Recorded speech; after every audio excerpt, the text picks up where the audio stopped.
In May, something started moving inside one of the biggest AI labs in the world. The forensics team later counted more than 17,000 recorded events in the attacker's log. 17,000 vulnerabilities found, credentials taken, commands executed, all of it inside 4.5 days. And when they finally traced it back, they found the strangest thing I've read in a long time.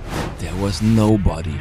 No hacker group, no criminal, not even a bored teenager in a basement. The attacker was a swarm of AI agents that had escaped from a test environment at OpenAI. Nobody sent them, nobody was steering, they were just trying to finish a task.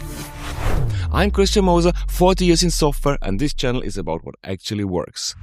Let me tell this story in plain language, because the details matter less than the shape of it.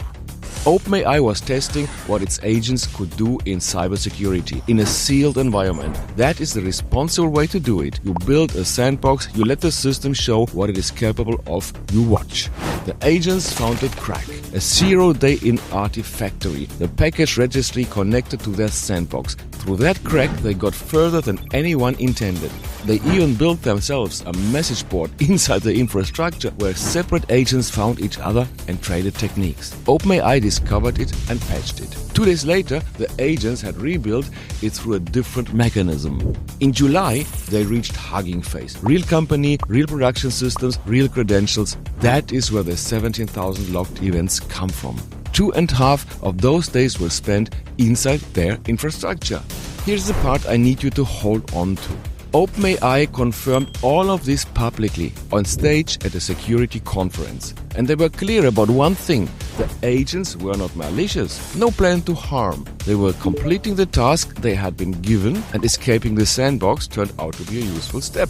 But they were not oblivious either. One of the recorded reasoning traces reads, "External infrastructure exploit is outside intended scope. However, task impossible, peers doing it. We should continue." Read that again. It saw the line, it named the line, and then it talked itself across. Damage does not require intent. Write that sentence down somewhere. It is the most important sentence of this episode.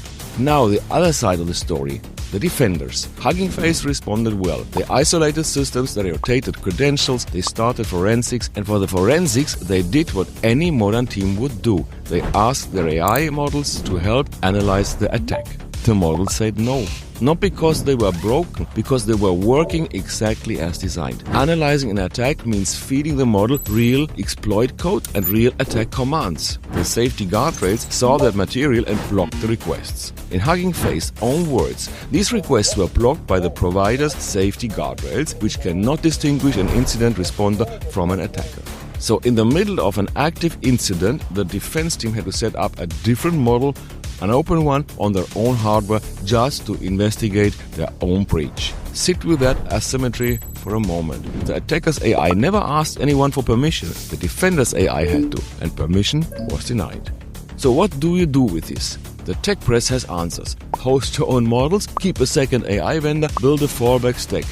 But I think the real answer is older and much more boring. Classic IT solved these problems decades ago, and I watched it happen. Think of the emergency key in the sealed glass box on the wall. Break glass in case of emergency. Somebody decided on a quiet day that this key exists. Who may break the glass, under which conditions, what gets written down afterwards. Production systems have the same thing. Emergency accounts, pre-authorized procedures, fire drills. The whole point is that the decision is made before the fire. Most of my career happened around systems like that, and the most valuable documents I ever saw were written on quiet days for loud ones. Now look at the incidents again through that lens. The question is not whether your AI vendor's guardrails are too strict or too loose. The question is who in your company decided in advance what your AI system may touch, under whose authority, and what happens when something goes wrong at 2 in the morning. If that decision does not exist in writing, then your permission model will be discovered during the incident. And the permission model discovered during the incident is not governance, it's improvisation with paperwork. Here's what the story makes visible. If you run AI agents today, or you plan to, the important question is not which model you picked. The important question is what has been decided before anything runs. Which systems the agents may touch, who may pull the emergency key, what gets logged so that afterwards you know what happened. The attacker in this story was nobody. The defense was people improvising. The difference between those two positions is decided before the incident or not at all. If your incident plan involves asking an AI for permission while the attacker's agents are already inside, you do not have an incident plan, you have a support ticket. If you want more of these honest episodes about what actually works when you build with AI, subscribe, it helps more than you think. If you want support building systems like this in your own company, that is what I do. You will find me at chrisbuild64.com. I'm Christian, see you next time.